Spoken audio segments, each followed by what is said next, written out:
What's up? What's up? How are you? I'm good. How you doing? I'm doing well. So I first wanted to start off by telling you thank you so much for taking time out of your busy schedule to sit down and answer the fans' questions. You guys are busy up there in Texas building some super dope rides, so I know y'all limited on time. So I appreciate you taking the time. We appreciate you having us. Yes, sir. So I'll start off with one of my questions, and then I'll get right into the fans' questions. Okay. Cool? Perfect. All right. So tell us how your passion for cars started. My passion started actually, for people that don't know, we're family owned. My pops was a painter. My grandfather was a painter. So my parents actually own Caddys Customs. I'm the painter. And I was pretty much born into it. Like, since I was a kid, I've been around it. I just turned 29 like 3 weeks ago. So I just recently had a birthday. And pretty much been around it my whole life. Like, from painting cars to suspensions to motors, the whole nine. So that's pretty much where it came from, and it's just stuck with me ever since. So cars are in your blood? Pretty much. Yeah. So how old were you when you started working for the family business? I actually started from the bottom. I was a porter, which is pretty much sweeping and washing cars, and when I actually got serious with it, I was probably in high school, but I've been pushing brooms since like 11, 12 years old. So they told you, come on up here, you're going to push a broom. Yeah, you got to start from the bottom and work your way up. And I was like, they ain't give you nothing. Nah, nobody gave me nothing. My pops was like, you want it, you got to earn it. So I started from the bottom and worked my way up. And then pretty much just started from the bottom. Well, that's good, because a lot of family-owned businesses, you come in, you the boss. One day you wasn't there, and the next day you the boss. Yeah, nah, my pops was like, you're going to have to work for it. He never gave me nothing. He was like, if you want it, you got to put in the work. And when I was in high school, he was like, if you want your car painted, you better get in here and sand it and tape it and get it ready. And he goes, I'll paint it for you, but you got to get it ready. And I was like, all right. So your first car, you sanded it down yourself? Yeah, I took it apart, sanded it, taped it, and got it ready for paint. And then he painted it for me and then put everything back together and all that. What was your first car? It was a 94 Cadillac DeVille. I painted it apple red. Yep. Originally my family's from Houston, so when we moved to Dallas, I did the big wheels. I did 22s. At the time they were big. Did the 22s, and as I got older, I changed it to the elbows, the swingers, and the fifth wheel and all that later on.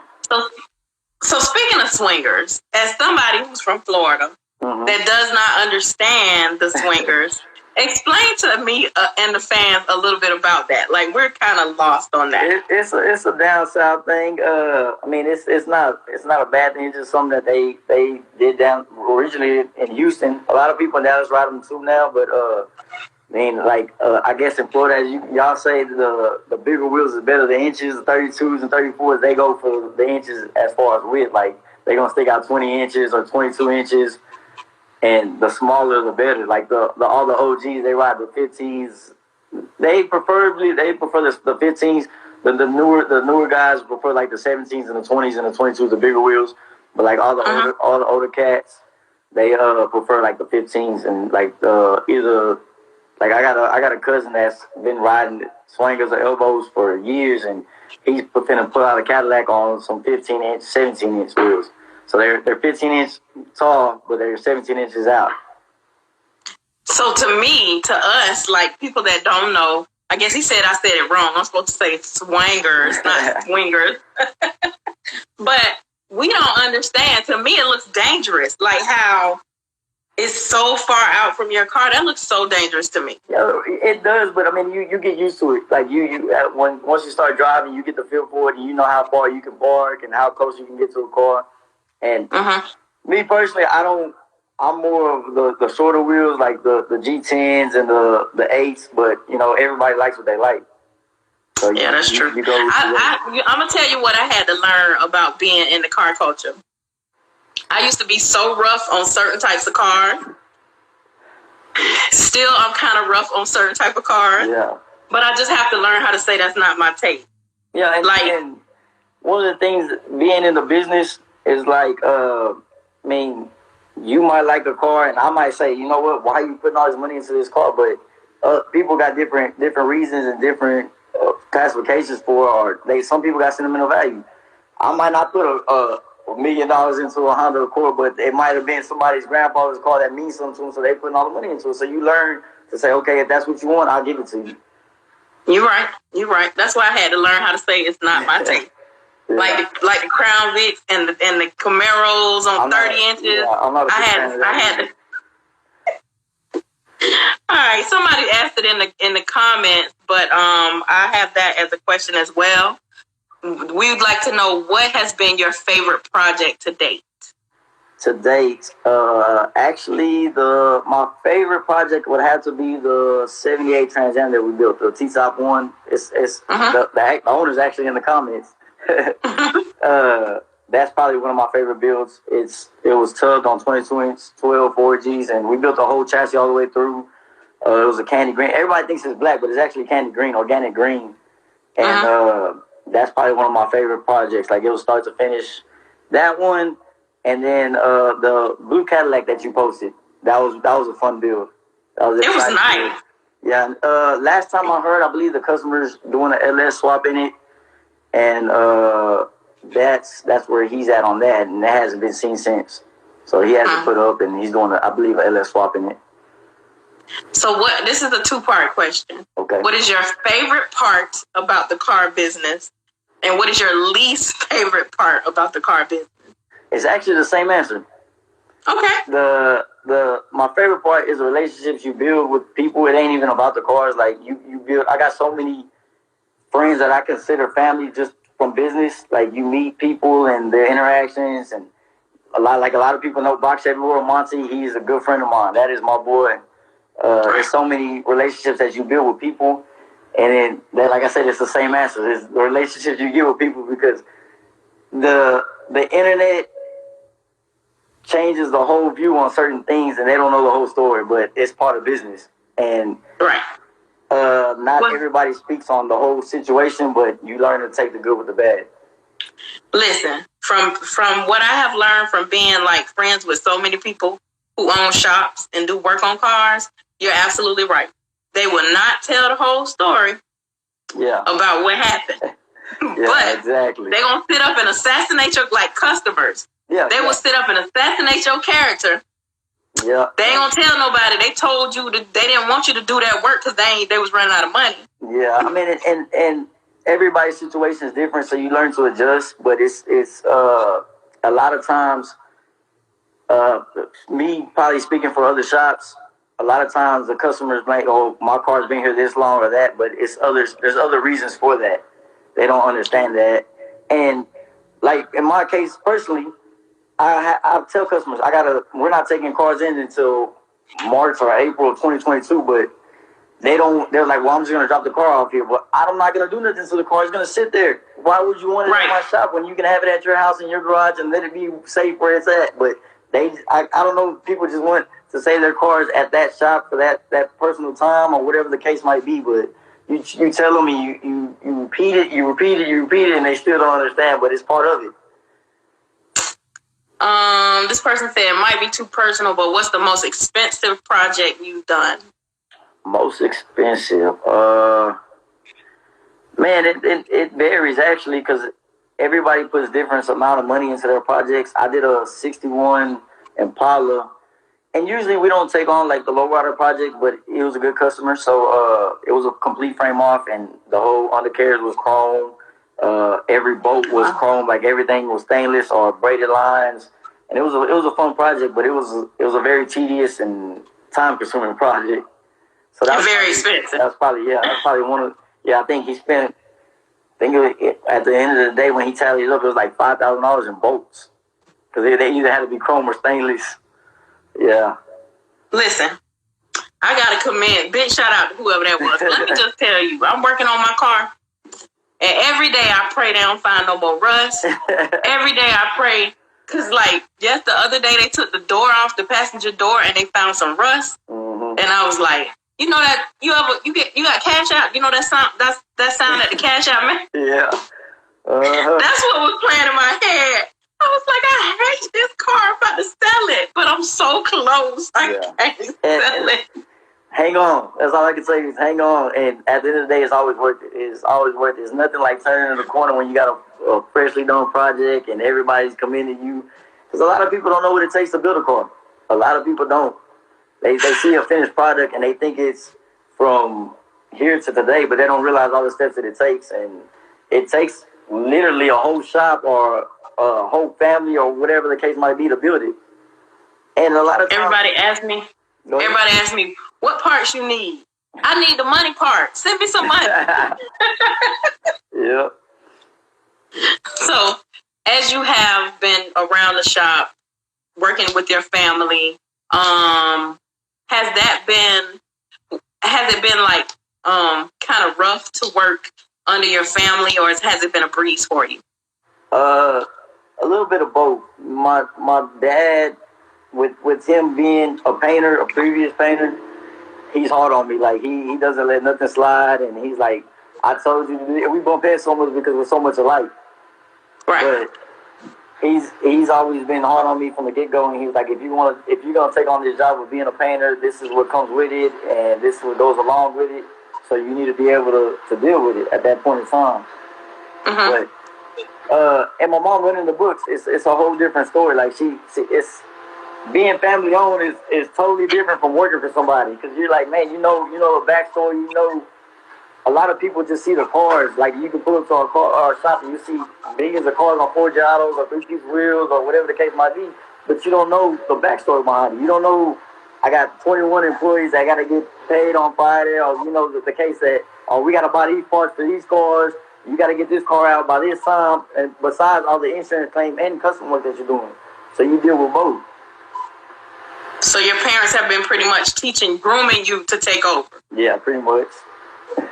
Like I said, we're family owned. My sister was a big part of the office too. She actually ventured out and did her own business, so I commend her for that, because it's not easy opening your own business. And then I have a little brother who's 2 years old. That was a surprise, but you say he 2? Yeah, he's 2. He just turned 2 on Sunday. So I got a little bit of backup once he gets older.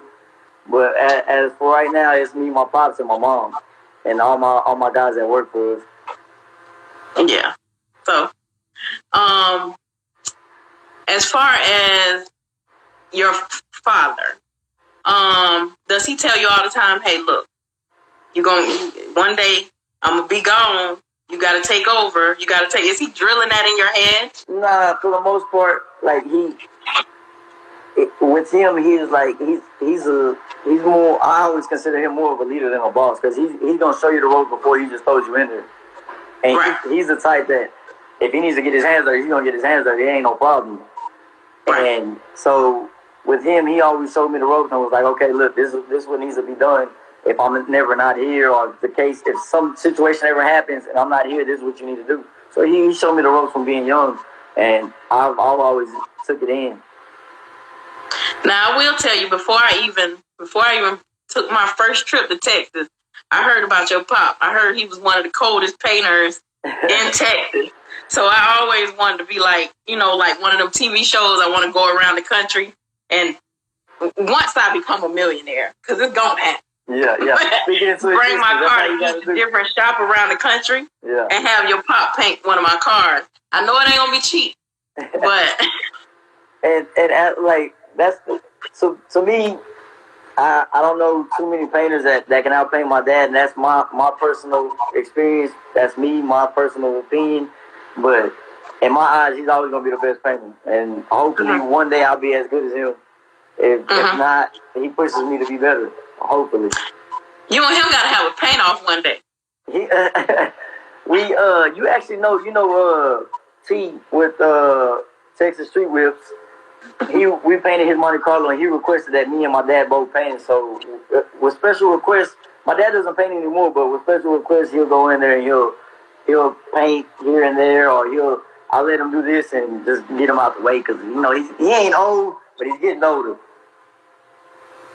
You ain't gonna do pop like that. I told you. I heard he was one of the coldest painters out there. Yeah, he's one of the coldest painters out there. That to this day, and I'll tell anybody right now, tomorrow, he ain't painted in, let me see, what's the last, probably the last car he painted was my personal car, and it was a candy car, and he hasn't painted since. But he'll still go in there and whoop my ass with no problem. Like, he'll go in there, he might be sore the next day, but he gonna go in there and lay that paint down. What is your dream car? Dream car? Man, honestly,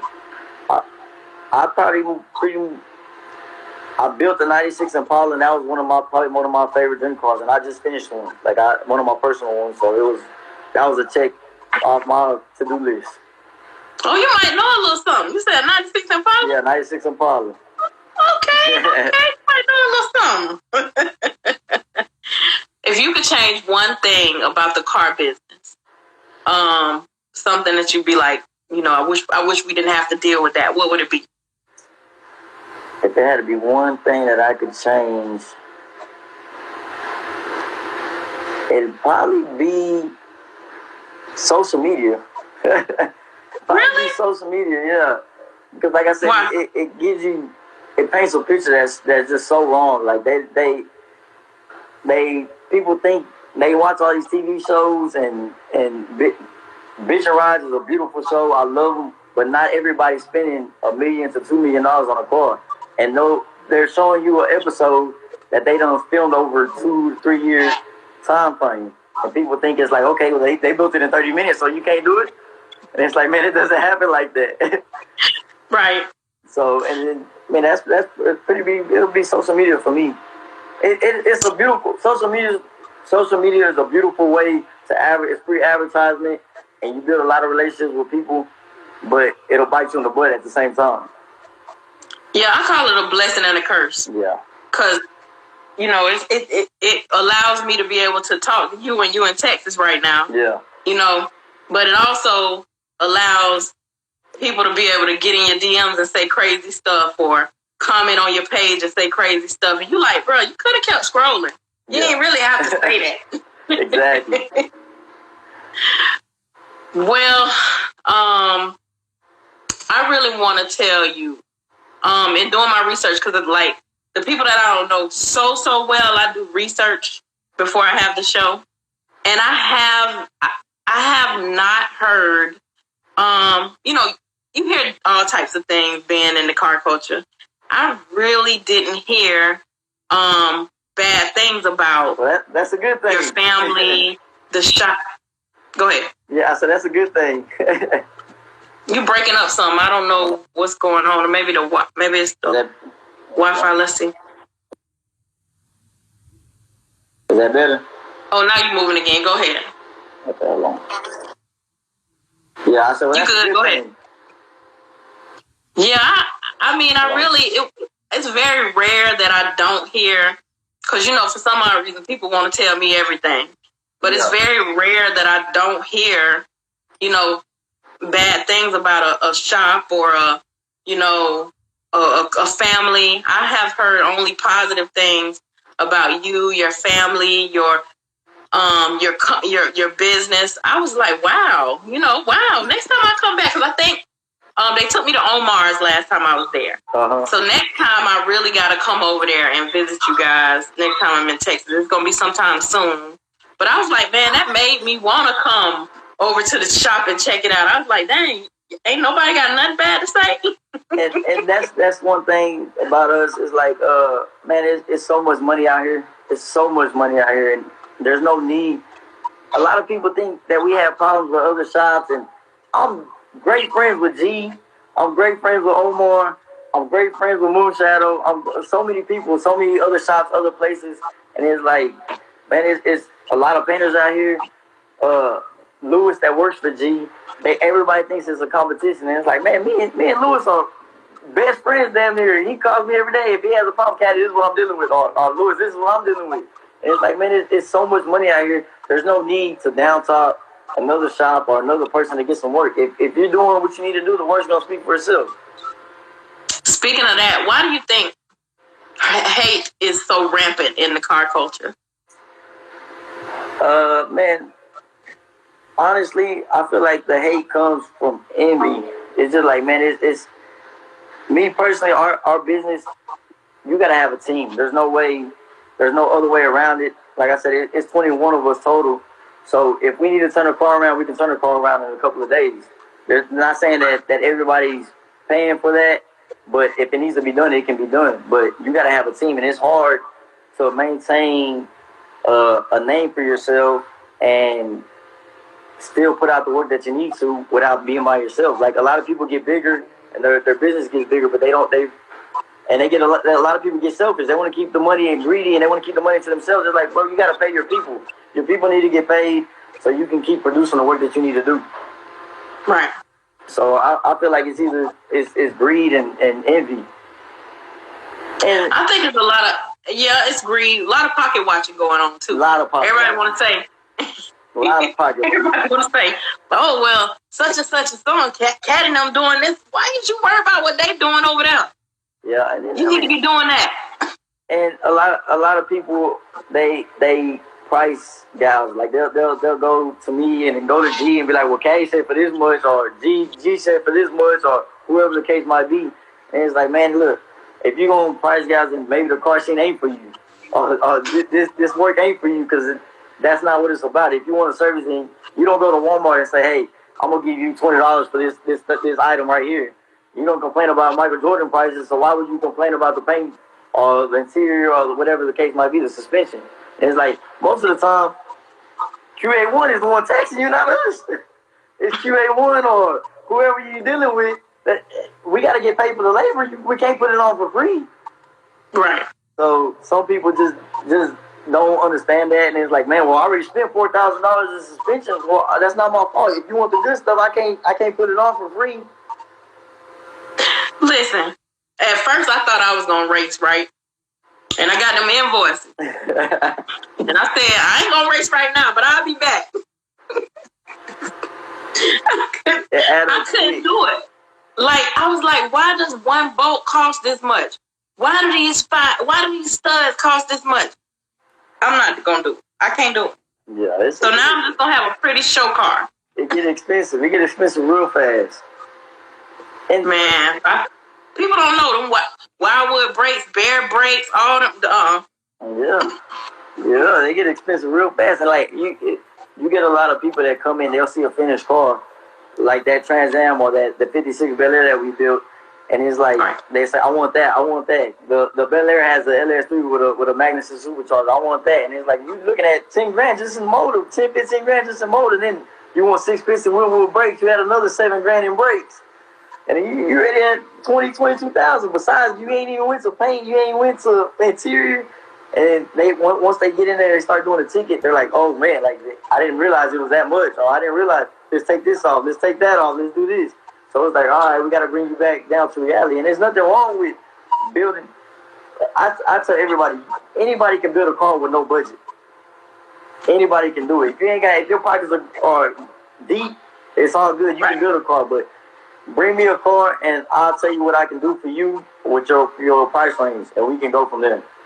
We never been the type of shop to say, hey, oh, you ain't got this amount of money, we can't touch it. Nah, I'm going to tell you what we can do. If you're looking for a paint job, this is the type of paint job I can give you for this amount of money. If you're looking for candy, this is the price range that you're going to look at. And we never been the type to say, hey, oh, we just going to turn you down, or we got to shoot you away. Or we're going to say, if you can't afford it, hey, man, I got regular customers. People like, oh, this is the comment that I always get left and right. Man, I'm not one of them big ball players. I'm not a dope boy or this and that. It's like, man, I got average people that are working that they come pay me weekly or however the case might be, and they tell me, you got time, Caddy. I'm not in no rush. So it's like, okay, well, this is when you get to a certain amount of time built into your car, and then once you make another payment, we'll go further. Right. But so many people see the other cars. I want that, and they lose track of what they're really supposed to be getting. Man, listen. I tell people all the time that built not bought. It's a whole nother headache. And like I said, I have built cars before with other people, but this is my first time building it all on my own. Yeah. I had to go in the bank and get all that money and take it to them people. It wasn't even my money no more. And rims. See, you don't put the rims. This is me. I didn't put the rims in the budget.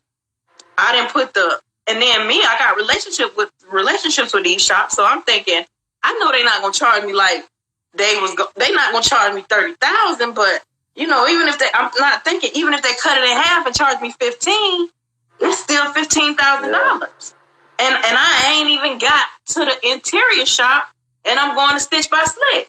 So let me tell y'all, whoever thinking about building a car, you better be ready for that build not bought, because it ain't for the faint at heart, I'm telling you. Yeah, and like I tell everybody, if you ain't got patience, hey man, maybe you need to buy a built car, because if you ain't got patience, it doesn't matter if you got a big bag or you got a little bag. It takes time. If you want the work done right, it takes time. Whether it's interior, whether you go into that person for a certain reason because they give you a certain outcome of work. So if like Stitch by Slick, I've seen his work. He does beautiful work. So I'm pretty sure he has a waiting list. And it's like, all right, well, you got to, and a lot of shops require a deposit to get on their waiting list. So it's like, all right, if you want to lock it in, and that's how you separate the people that you know are playing games and the people that are serious about building a car. Because a lot of people will say they're going to do this, or they're going to do that. All right, well, if you really want us to touch it, then we'll lock in on the deposit and we'll give you a date that you're going to drop off. So right. It takes time, and it doesn't matter. Like I tell everybody, it doesn't matter how much money you got, because you can have an endless amount of money and go about it. And like I'm reading on the comment right now, Box everyone says skip line. You can get the skip line, but it better be a big bag, a big bag, because you got customers that are in line already that have been patient. And we don't like, it ain't even about the money. It's like, all right, you can only work so many hours in a day, and you get so many customers that want the same quality and everything, and it's like you don't want to cheat nobody. Nobody deserves to get cheated for what they're paying their money. So you just got to be patient. And I would love to paint everybody's car and do this and do that, but if you can't wait on my time schedule, then I just can't do it. Right. So, what is you said the skip line? You talked about the skip line. The skip line ain't for me. I know. I'm not in the skip line tax bracket. But you touched a little bit on people who just you allow people to put a deposit and keep paying and keep paying and keep paying. Talk to us a little bit more about that. As far as like like right now, like I said, we're not taking no cars in until March or April of 2022. So the way we are is like, if you're really serious about it, you'll send us a deposit, and then not saying it's going to be a $10,000, $15,000 deposit. You'll send us a deposit just to lock in your date, and I'll give you a date to say, okay, all right, March 2nd of 2022, you'll be able to bring your car and drop it off. Right. And you'll have a lock-in date.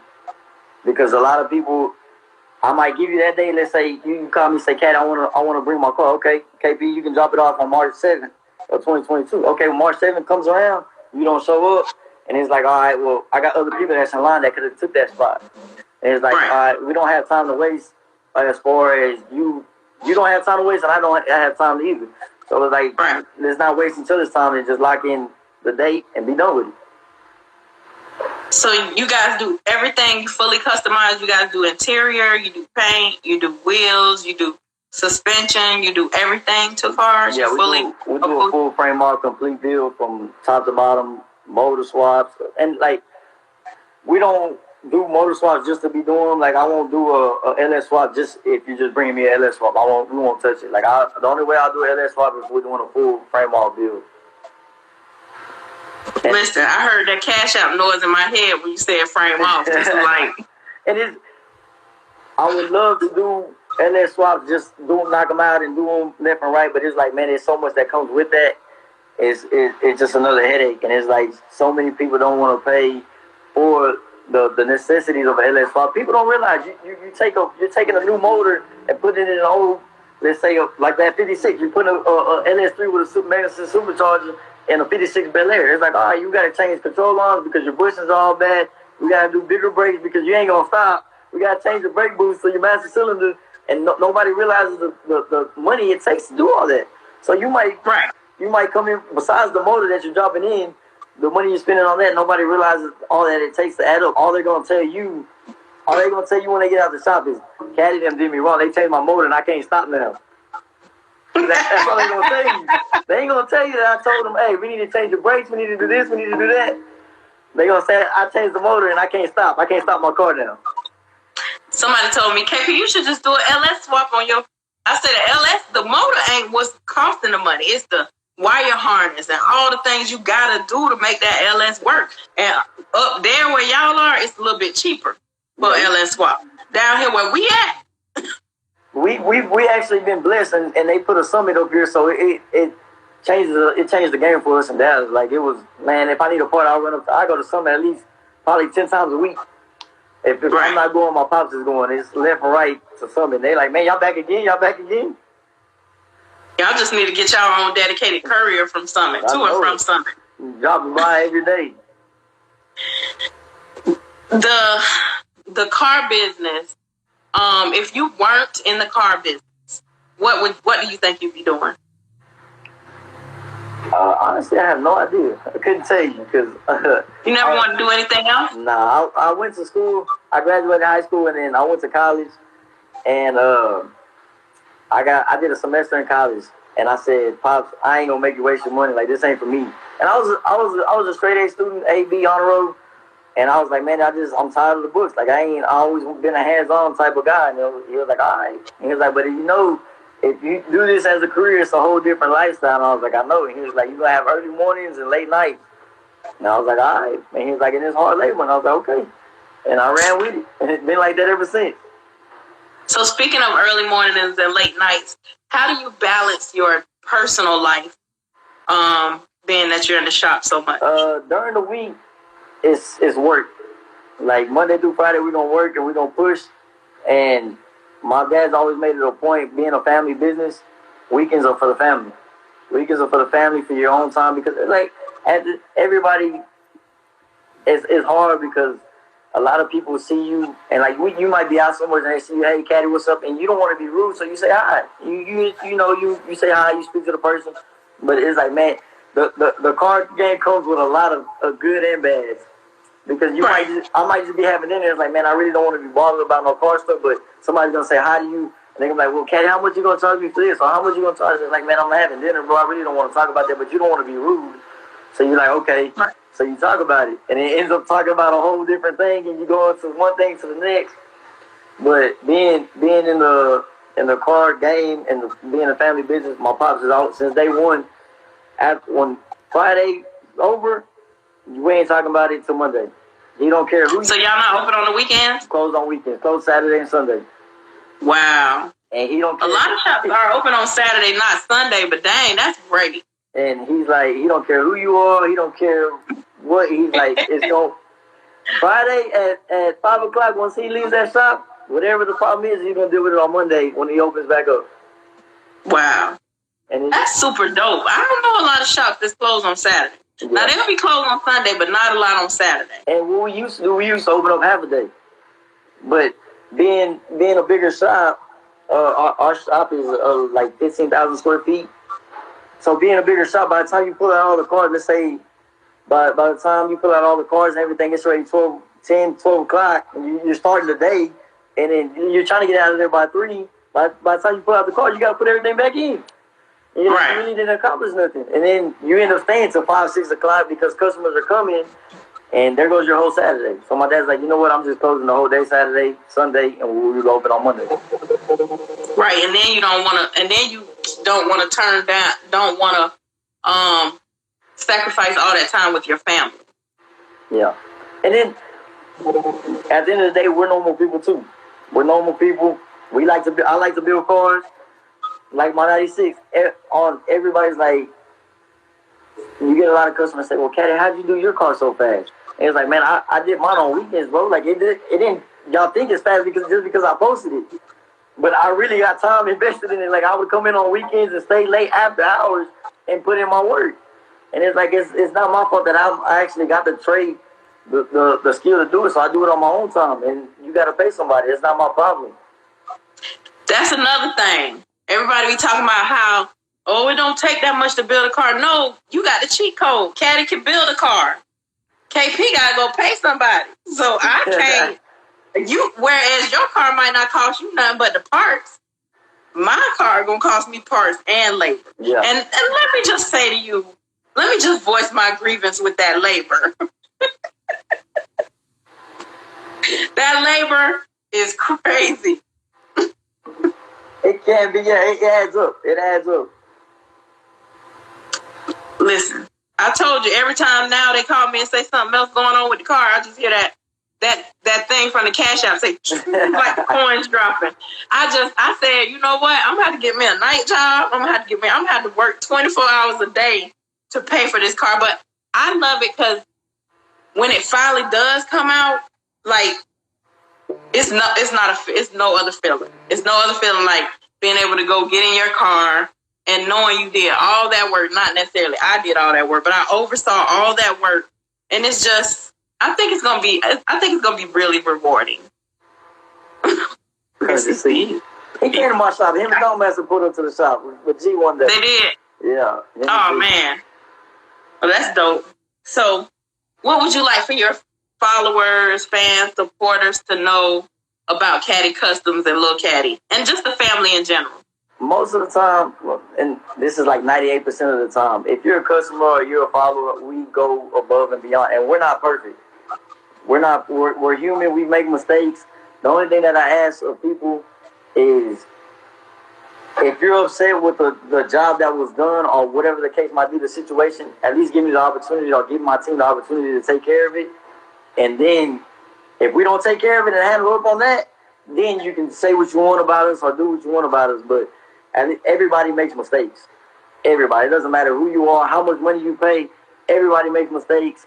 So if you at least give me the opportunity to take care of it and we don't, then you can say what you want to say. But 9 times out of 10, we try to take care of our ends because, like I said, we're not perfect. We do a lot of work.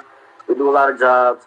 And I might have overlooked something or my guys might have overlooked something, and we apologize. We're not perfect, like I said, and most of the time we take care of it. We're not that type of shop. Just because I got your money, I'm not going to talk to you or I'm not going to fix it. My name means more to me than my parents.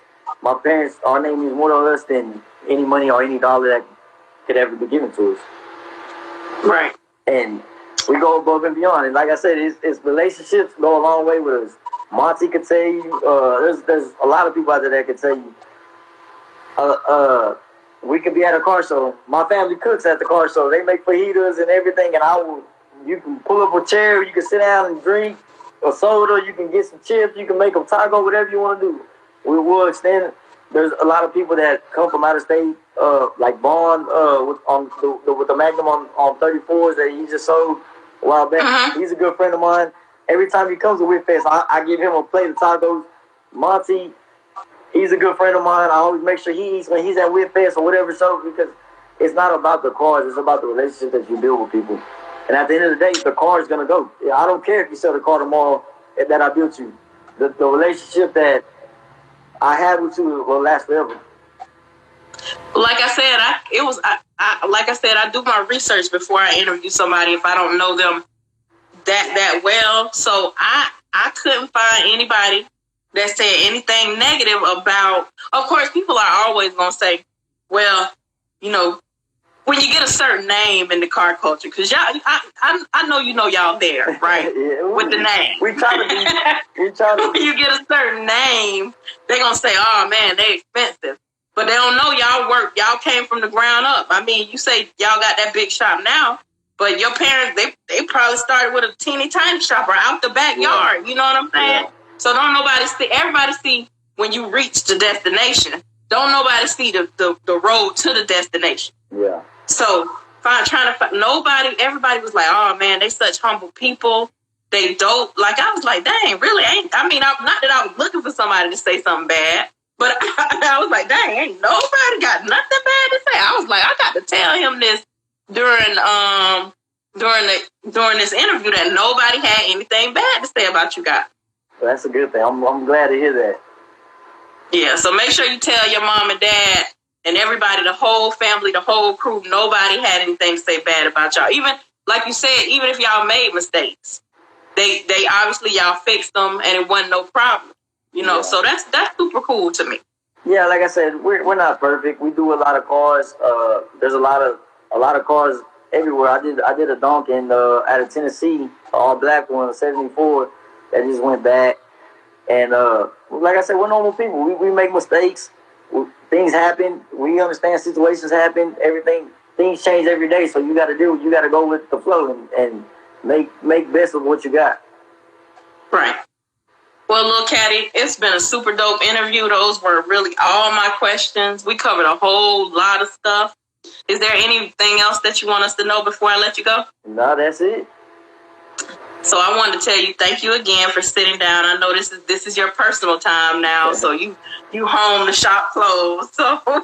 So thank you again for sitting down to answer our questions today. I really, really appreciate you and everybody. That was Lil Caddy. I appreciate it. I appreciate everything and like I said, I appreciate you having us on here. Yeah, don't act funny now when I come to Dallas. I'm coming pull up to the shop. When you roll up, well, come on, we can have lunch and everything. All right. See you later. Have a great day. You too.